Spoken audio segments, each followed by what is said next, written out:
vossos pais que estavam além do Eufrates, ou aos deuses dos amorreus em cuja terra habitais. Eu e a minha casa serviremos ao Senhor.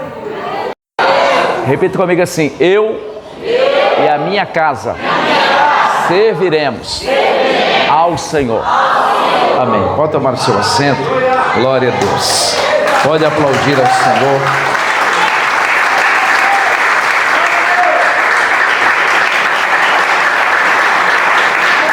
Aleluia.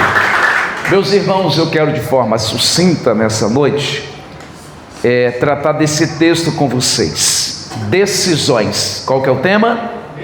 Decisões. Josué, ele é citado nos 5 primeiros livros 27 vezes. 27 vezes, Josué. Ele é citado a partir do livro do Êxodo. Então, nos 4 livros, né? Êxodo, Levítico, Números, Deuteronômio e Josué. 5 livros praticamente. 4 livros. Ele é o 6º livro da Bíblia. Josué, quando começa a sua trajetória com Deus, ele tinha aproximadamente 18 anos de idade. E ele sempre foi o auxiliar de Moisés, Josué. Nós vamos ver 27 referências sobre Josué sendo preparado por Deus para a obra que Deus tinha na vida dele. Josué sai do Egito aproximadamente com 18 e ele vai fazer aquele trajeto do deserto que durou 40 anos. De modo que quando Moisés morre com 120, Josué devia ter em torno de 58 anos de idade, em torno de 58 anos de idade. E a Bíblia diz que Josué agora vai assumir a liderança daquela nação. Naquela época deveria ter aproximadamente 3 milhões de pessoas que saíram do Egito. Mas não era só o povo de Deus. Entre aquele povo tinha vários povos que aproveitou a libertação e saiu junto com o povo de Deus. Quando Josué ele assume a liderança, ele está entre 58 e 60 anos de idade, ele toma a frente daquela nação, levantado por Deus, e Deus vai abençoar Josué extremamente, porque Josué vai conquistar aquela terra em 7 anos, 7 anos de batalha, ele consegue conquistar aquela terra. Com 7 anos de batalha, Deus deu a ele a graça de vencer 31 nações, 31 reinos. Depois você lê lá, no finalzinho de Josué, fala os reis que ele venceu.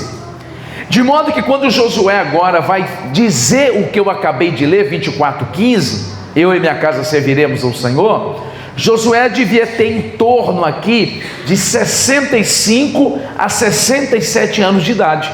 E ele se estabelece naquela terra, e a Bíblia diz que o Senhor honra a liderança de Josué e honra a sua família.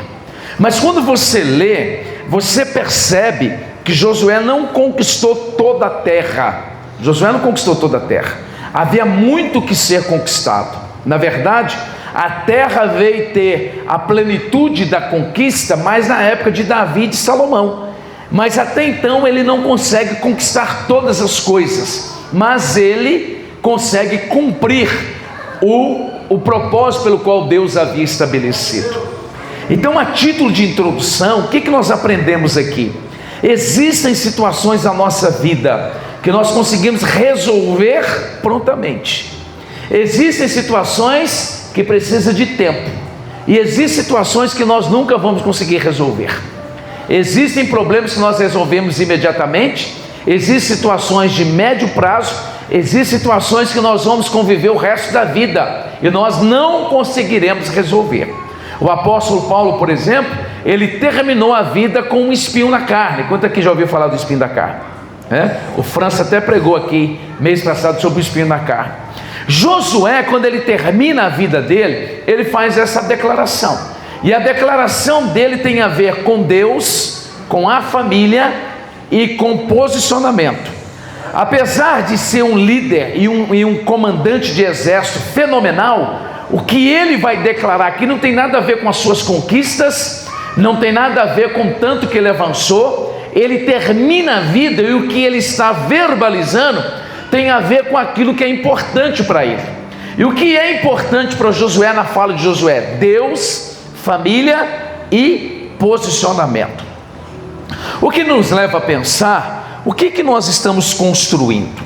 Nós estamos construindo o quê? Em torno de quê?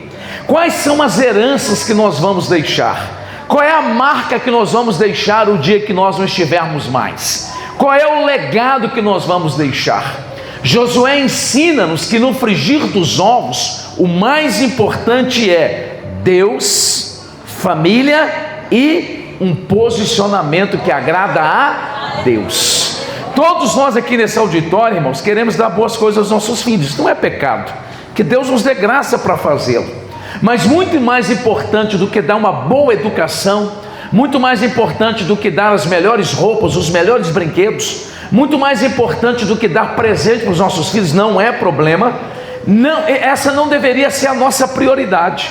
A maior herança que nós podemos deixar para os nossos filhos é que eles conheçam a Jesus Cristo como o único e suficiente Senhor e Salvador. Nós investimos muito, irmãos. Nós acordamos cedo, dormimos tarde, deixamos de comprar coisas para nós. Depois que a gente é pai, a gente entende isso. Nós cercamos os nossos filhos de tudo enquanto é lado para dar o melhor. Mas às vezes nós investimos muito pouco na educação espiritual dos nossos filhos. Às vezes pouquíssimos de nós paramos para estudar a Bíblia com os nossos filhos. Paramos pouquíssimo para ensiná-los a orar. Paramos pouquíssimo para encorajá-los a um jejum. Quantos de nós que estamos aqui nesse auditório que falamos assim com os nossos filhos? Hoje nós vamos jejuar. O que é jejum, papai? Jejum é isso e isso, nós vamos jejuar. Não é um jejum muito longo, mas nós precisamos implementar essa ideia. Meu filho mais velho, lá quando nós estávamos na outra cidade, nós tínhamos os dias de jejum na nossa casa. E aí nós encorajávamos ele a abrir mão do leite, que ele gosta muito do leite. E aí nós fazíamos um jejum para ele de 30 minutos, só para ele ter consciência da importância do jejum e do relacionamento com Deus. Nós precisamos, irmãos, construir muito mais do que coisas dessa terra, muito mais do que comunicarmos uma boa educação, boas roupas, bons brinquedos, seja o que for, isso não é pecado, mas nós deveríamos nos empenhar muito mais para levar os nossos filhos a conhecer a Deus, porque no frigir dos ovos, o que vai fazer a diferença na nossa vida não tem nada a ver com essa terra. O que vai fazer a diferença na nossa vida é a eternidade. Muitos de nós estamos preparando os nossos filhos para essa vida, mas não estamos preparando nossos filhos para o céu. Muitos de nós investimos muito tempo correndo, e precisamos correr, temos responsabilidade, mas alguém diz com muita propriedade: se toda a sua correria tem roubado de você o tempo da oração, o tempo da leitura da palavra, o tempo de congregar, você está correndo para o lugar errado, porque você está correndo para um lugar que está deixando você distante de Deus. Toda correria nossa precisa ser uma correria que no final do percurso nós tenhamos um encontro com Deus. Então você que está aqui nessa noite e a sua vida está uma correria, a minha também está. Mas se a nossa correria, ela tem nos roubado o tempo da oração, o tempo da leitura da palavra, o tempo de congregar, que não é o caso que nós estamos aqui, mas se essa correria sua está tirando você, o seu relacionamento com Deus, você está indo para o rumo errado. E o ruim de ir para o lugar errado é que você tem que voltar. Eu estava indo para Mantena ano passado para pregar. Mantena é onde é a igreja do pastor presidente, nosso presidente do estado, o Hélio Correia. E aí eu passei do trevo, eu não vi o trevo. Eu estava indo para Mantena, eu estava indo para Padre Paraíso, Portal dos Vales. Eu andei 65 quilômetros, falei assim, gente, tem que estar errado. Aí parei no posto de gasolina e perguntei para o cara assim: essa estrada eu saio lá em Padre Paraíso? Não, meu amigo, você tem que estar 65 quilômetros para trás. Eu falei, misericórdia. E eu tive que andar 130 quilômetros a mais. A vida é assim. Quando nós corremos para uma direção onde Deus é deixado para trás, você vai muito longe, mas tem uma hora que você vai ter que fazer o percurso de volta. Então, se você está numa correria frenética, seja o que for, isso tem roubado de você o tempo da oração, o tempo da palavra, tem distanciado você de Deus, pisa no freio nessa noite, porque correr para um lugar aonde Deus não está é perder tempo. E nós não temos tempo para perder. Quantos estão me entendendo? Digam amém. Amém. A outra lição desse texto que ele nos ensina, que a vida ela é feita de escolhas, e escolhas conscientes. Você é resultado das escolhas que você tomou ontem, há um mês atrás, há 6 meses atrás. Você é o resultado das suas decisões. Isso tem a ver com a sua saúde, com a minha saúde. Isso tem a ver com a minha vida financeira. Isso tem a ver com o meu casamento. Isso tem a ver com a minha relação com Deus. Em dados momentos da vida, Deus convida-nos a uma decisão, uma escolha. Quando Moisés está terminando o seu discurso, capítulo 30 de Deuteronômio, ele diz assim: ouça, ó Israel, o Senhor coloca diante de vós a bênção e a maldição, a vida e a morte. Escolham, pois, a vida, para que vivam. Escolhas.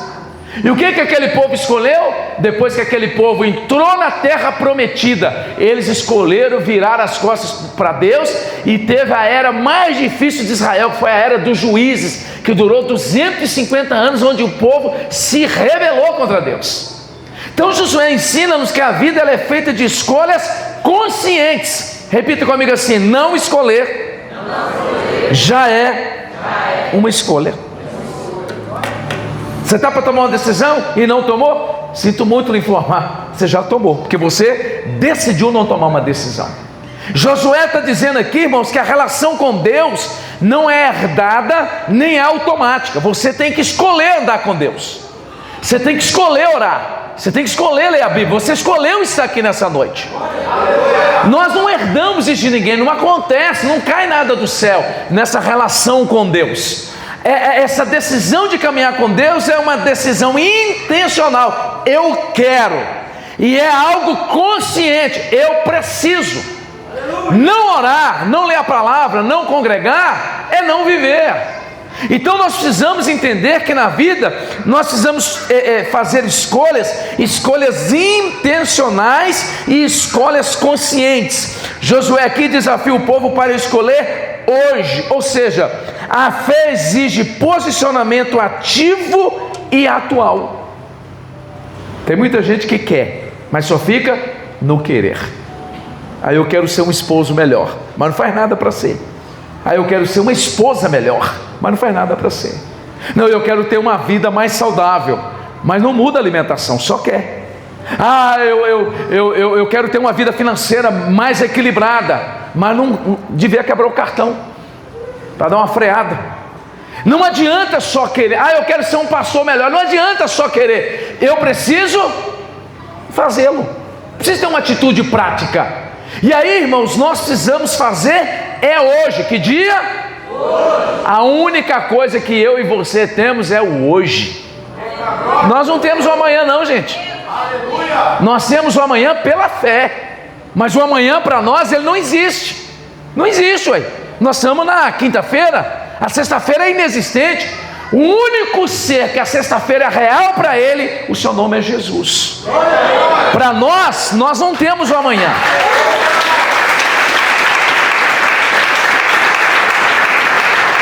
Nós temos o aqui e agora.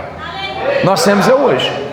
E aí lá em Hebreus capítulo 3, o Senhor diz assim, lembrando as palavras de Moisés: se hoje ouvires a voz do Senhor, não endureça o vosso coração.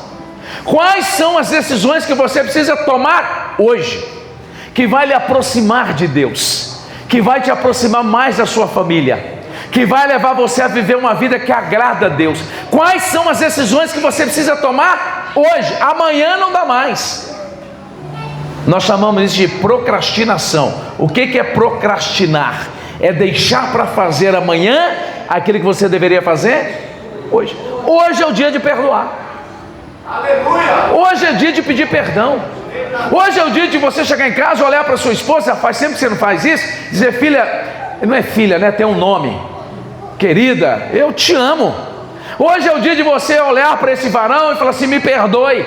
Hoje é o dia de nós chegarmos em casa, pegar os nossos filhos, não deixar para amanhã, abraçá-los e orar por eles e reafirmar o nosso amor por eles. Hoje é o dia de nós nos apresentarmos a Deus e dizer: eis-me aqui, usa a minha vida. É hoje, não é amanhã. Não, amanhã, se eu tiver mais tempo, eu faço. Amanhã, se o clima estiver melhor, eu falo. Amanhã, se a situação favorecer, não, você e eu não temos o amanhã. Não me interprete mal. Eu não estou dizendo que nós não vamos viver, não é isso. Mas a verdade é que nós temos hoje. Agora, hoje, você pode dar glória a Deus. Amanhã, quem sabe? Agora, hoje, você pode dizer que ama. Amanhã, talvez é muito tarde. Então, o que ele está dizendo assim? O posicionamento tem que ser ativo e atual. Não se trata de viver apenas baseado no passado. Você precisa viver cada dia. Você tem que olhar para o passado para ele te encorajar, não para ele te paralisar. Glória a Deus. Entendeu? Ah, pastor, já orei muito. Maravilha, glória a Deus. E hoje? Pastor, li muita palavra ano passado. Que bênção. E hoje? Pastor, era muito envolvido com a obra. E eu fiz tanta coisa. E hoje? Não é que nós vamos menosprezar o passado, não é que o passado não é importante, mas ele não pode ser um saudosismo a ponto de eu ficar desanimado hoje. Não, eu fiz e Deus me dará graça para fazer mais hoje. Eu me envolvi e Deus me dará graça para envolver mais hoje. Então, de forma didática aqui, quais são as decisões, quais são as mudanças que, como Josué, eu e você precisamos fazer hoje? Quais são? É uma escolha, irmãos. É uma escolha.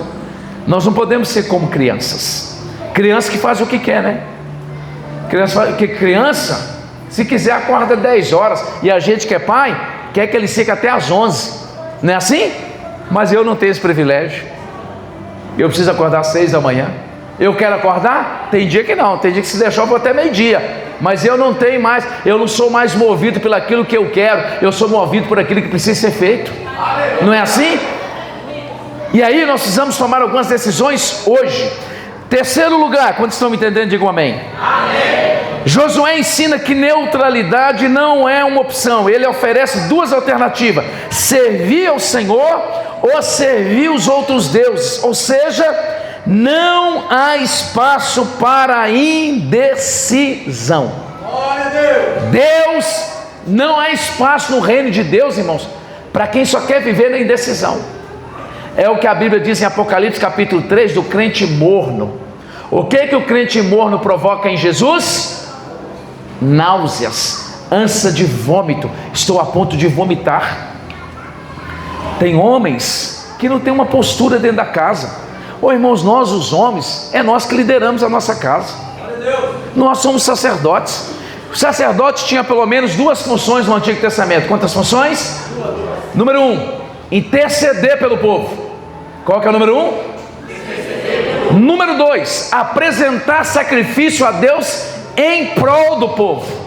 Um homem de Deus, ele tem que ser o intercessor da sua casa. Um homem de Deus tem que dobrar o joelho dentro da sua casa, orar pela sua esposa, orar pelos seus filhos, orar pelos seus desafios. Um homem de Deus, ele precisa oferecer sacrifícios a Deus em prol da sua família. Às vezes é acordar mais cedo e orar. Às vezes é acordar de madrugada e fazer um clamor. É abrir mão de si mesmo para que a família seja abençoada. Então não dá, irmãos, para indecisão.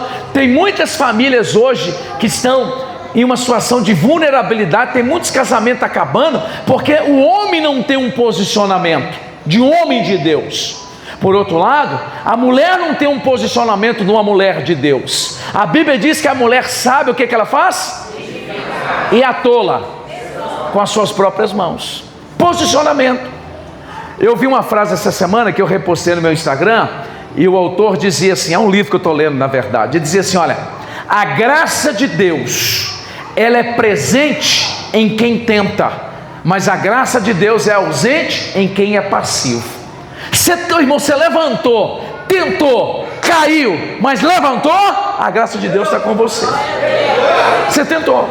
Agora eu, por exemplo, fico só sentado. Não sei se eu vou, não sei se eu não vou. A graça de Deus não está nisso não. A graça de Deus, ela vem se o Senhor, eu creio no Senhor, não sei se vai dar certo, mas o Senhor vai me guiar. Ó Senhor, eu escorreguei no caminho, mas o Senhor me levanta, me sustenta e eu vou continuar. É a graça de Deus. Então você precisa tomar uma decisão hoje, e você não pode ser neutro. As nossas esposas, irmão, não vou perguntar para as irmãs aqui, mas as nossas esposas esperam um posicionamento nosso, nós que somos homens da nossa casa. Sim ou não, irmãs? Sim. Não tenha vergonha de dizer, tá bom? Nós estamos numa pregação aqui, está tudo tranquilo. Terceiro lugar, Josué ensina que liderança começa pelo exemplo. Repita comigo: eu. As palavras comovem, os exemplos arrastam. Não adianta eu pregar para vocês aqui só. Os meus filhos precisam ver em mim um homem de oração. Os meus filhos precisam ver em mim alguém que lê Bíblia. Os meus filhos precisam ver em mim um homem segundo o coração de Deus. Então, o exemplo, nós lideramos pelo exemplo. Josué fala com autoridade, porque ele vive o que prega. Antes de exigir do povo algo do povo, ele demonstra sua decisão pessoal e familiar. Não adianta eu exigir de vocês algo que eu não faço. Isso se chama hipocrisia. Não adianta eu pegar o microfone e falar com vocês: irmãos, vocês têm que ser dizimistas, se eu não sou dizimista. Vocês têm que dar oferta, se eu não sou um ofertante. Vocês têm que orar, se eu não oro. Nós temos que dar exemplo. Hoje nós vivemos uma triste realidade na igreja brasileira, que é um abismo entre o que se prega e a forma que se vive. Quando de nós aqui nesse auditório, irmãos, que tivemos uma abordagem assim: olha, mas você não é crente? Por que você está fazendo isso?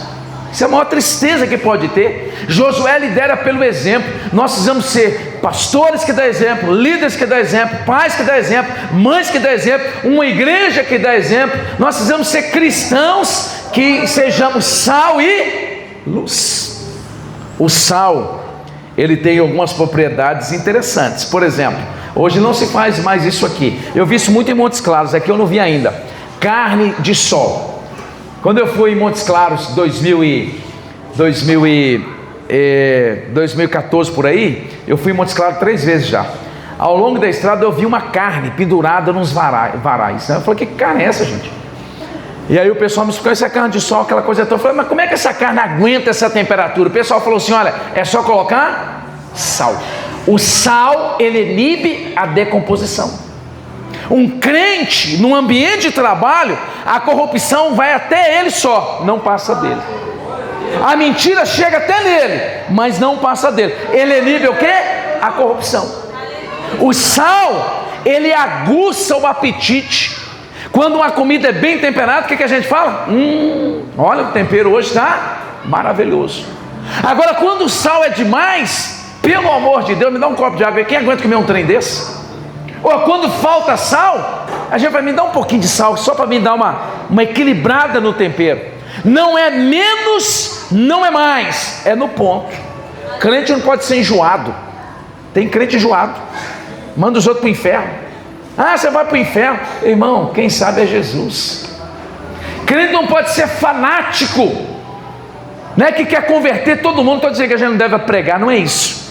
Mas tem crente que é enjoado. Crente também, irmão, não pode ser de mais e nem de menos.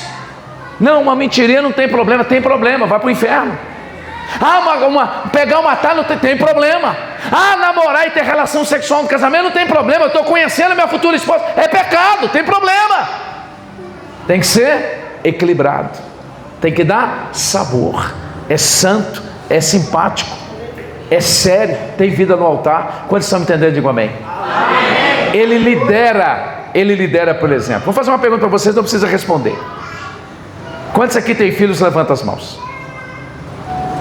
Pode baixar, por favor. Você gostaria que seu filho fosse um crente igual você é? Você gostaria que ele orasse igual você ora? Você gostaria que ele lesse a Bíblia igual você lê? Você gostaria que ele tivesse uma vida de comprometimento igual você tem? A maioria de nós não. A maioria de nós, se pudesse pegar o microfone e falar assim: pastor, pelo amor de Deus, igual eu não, tem que ser melhor. Mas os nossos filhos, irmãos, eles não aprendem pelo aquilo que nós falamos. Falar é importante, mas ele aprende pelo aquilo que eles estão vendo. Quantos estão comigo? Digo amém. Amém. E aqui um outro ponto para nós finalizarmos. Ele diz o seguinte, precisamos ter um compromisso familiar com Deus. Repita comigo: compromisso familiar com Deus. Ô irmãos, Josué está indo e a família está indo com ele. O Noé entra na arca e a família entra com ele. A gente não pode deixar a nossa família no caminho. Se eu estou trabalhando demais e o meu casamento está acabando, eu preciso voltar e resgatar meu casamento. Se eu estou trabalhando demais, me envolvendo demais, até com coisa da igreja, e os meus filhos estão deixando de lado, eu tenho que parar e resgatar os meus filhos. Vou falar aqui com vocês num linguajar bem pastoral. Se você faz a obra de Deus, e você vem aqui cantar, pregar, limpar a igreja, e você deixa a pia da sua casa toda suja, você está reprovada. Primeiro você tem que cuidar da sua casa, para depois cuidar da obra de Deus. Se eu estou aqui, irmão, pregando para vocês, eu estou deixando a minha esposa mexer, os meus filhos mexer, eu preciso abrir mão do pastoreio. Meu primeiro pastoreio é a minha esposa e os meus filhos. Tem irmãos que é tão envolvido com a obra de Deus, está vendo porque eu falei de mais e de menos, não pode? Tem gente que é tão envolvido com a obra de Deus que esqueceu de cuidar de casa. Tem gente que jejua tanto que tem uns 6 meses que não tem uma relação de intimidade com o esposo. Está errado. Vocês estão me entendendo, amém? Amém. Isso é coisa prática da vida, não estou falando nenhuma novidade. Agora nós precisamos o quê? Ter um compromisso familiar com Deus. Repita comigo: eu e a minha casa. Nós precisamos ter esse compromisso familiar. A ideia aqui é você criar um ambiente, uma cultura espiritual na sua casa. O irmão não precisa responder, mas quando de nós aqui temos culto doméstico? Quando nós estamos aqui nesse auditório, que na hora do café da manhã, peraí gente, vamos orar. Vamos orar, está todo mundo com fome, mas vamos fazer uma oração. Na hora da janta, na hora do almoço, não, vamos orar aqui, vamos agradecer a Deus. Pegou um carro, não, vamos orar aqui, pedindo a Deus para nos guardar nessas estradas. Está levando um menino para a aula? Peraí querido, deixa eu orar aqui para Deus te abençoar na escola. Tem que criar o quê? Um ambiente favorável. Nós temos que atrair, atrair a presença de Deus para a nossa casa. Nós temos que atrair, nós temos que criar um ambiente para a manifestação da glória de Deus. Amém? Tem casa que Deus fica do lado de fora. Lembra de Apocalipse capítulo 3, a igreja de Laodiceia? Eis que eu estou à porta aí. Ô irmãos, não é a realidade de vocês, porque eu estou conhecendo vocês agora. Mas tem crente que dentro da casa dele, ele chama todo o inferno para a casa dele. Capeta, demônio. E eles vão, é o nome deles. Não, irmãos, a sua casa, repita comigo assim: a minha casa precisa ser um ambiente da graça de Deus. Eu não estou dizendo que vai ser perfeito, tá gente? Tem dia que a gente dá uns conflitos. A gente dá uns conflitos, esposa, esposo, os filhos. É normal, a gente é ser humano. Mas a gente deu um conflito, peraí, vamos orar aqui, vamos pedir perdão. Senhor, venha o teu reino. Senhor, venha o teu governo na minha casa. Venha o teu reino, venha o teu governo no meu casamento. Venha o teu reino, venha o teu governo sobre o coração dos meus filhos. Venha o teu reino, venha o teu governo nos meus celeiros. Venha o teu reino, venha o teu governo na minha finança. Criar uma cultura espiritual na minha casa, de modo que se alguém chegar na minha casa, ele sinta alguma coisa diferente. O que é? Presença de Deus. Glória a Deus. Para nós finalizarmos aqui, ele diz o seguinte, repita após mim: decidam, ou a Deus, ou Deus os amorreus. Repita comigo todo mundo assim: fidelidade, mesmo diante de uma cultura anticristã. Olha que interessante, eu estava estudando sobre o Deus dos amorreus, que é o Deus dos cananeus. Lá eles adoravam a natureza. As pessoas adoram a natureza hoje, sim ou não? Sim. Ô irmão, se você depender da árvore que a gente cortar, e a gente é preso 10 anos.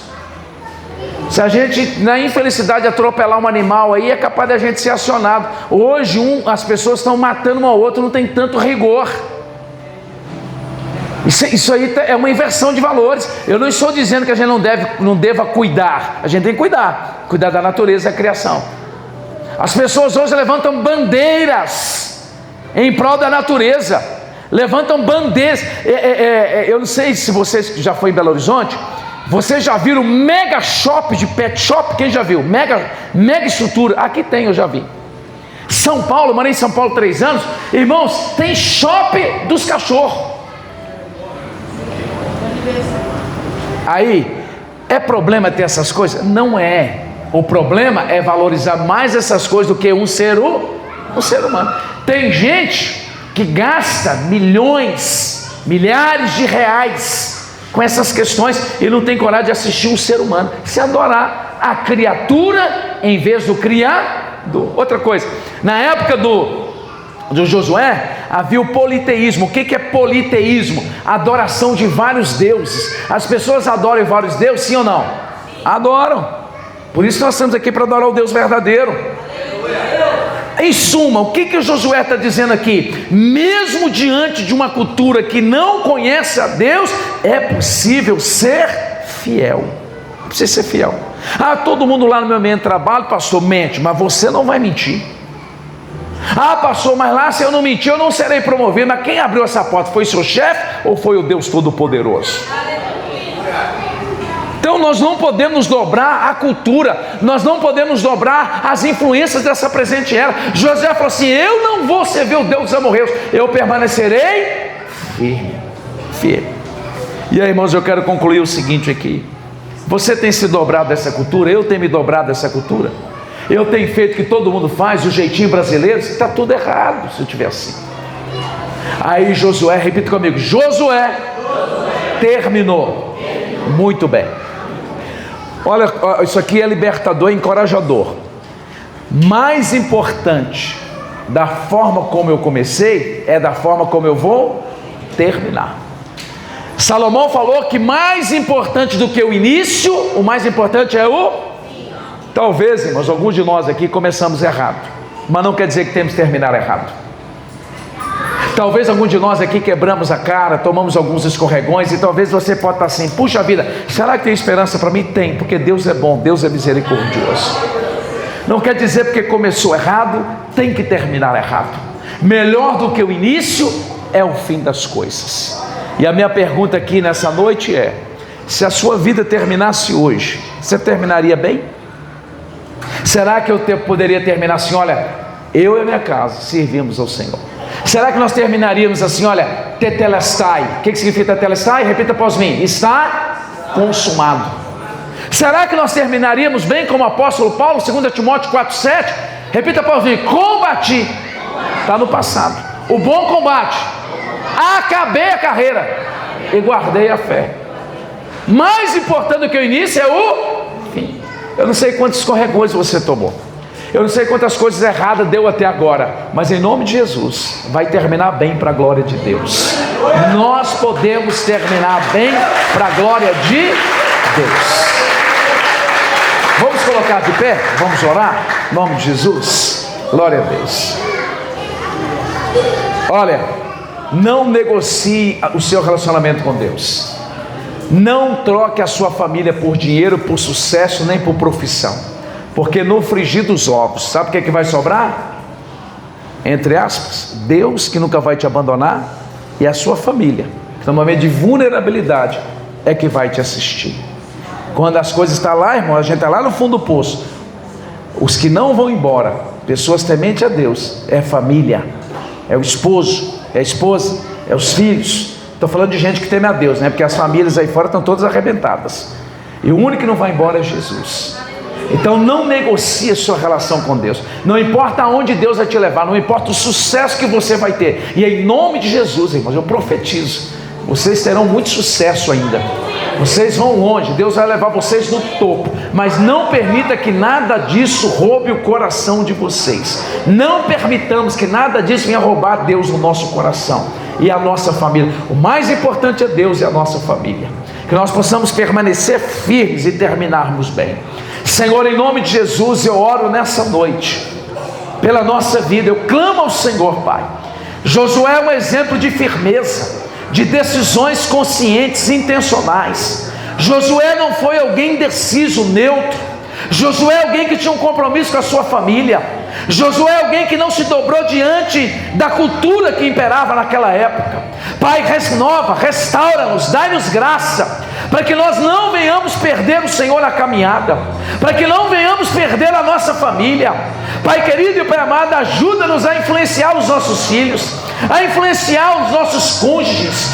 Ajuda-nos, ó Deus, a viver uma vida que te louva, te glorifica e que te exalta. que permaneçamos firmes no Senhor, firmes, constantes e abundantes, para a glória e louvor do teu santo nome.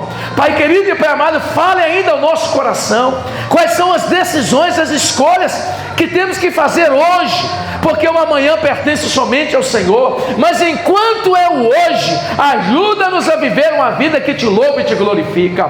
Pai, eu oro agora, decanta alabassúria da lamarras, todos aqueles que estão aqui, que precisam de cura, de restauração, restaura matrimônios, restaura saúde, restaura a vida financeira, ó Deus, quebra o laço do inferno, repreenda toda opressão, toda a malignidade. Seja a tua bênção, o teu favor e a tua graça sobre a tua igreja, no nome de Jesus, amém. Graças a Deus. Aplauda bem forte ao Senhor em nome de Jesus. Glória a Jesus.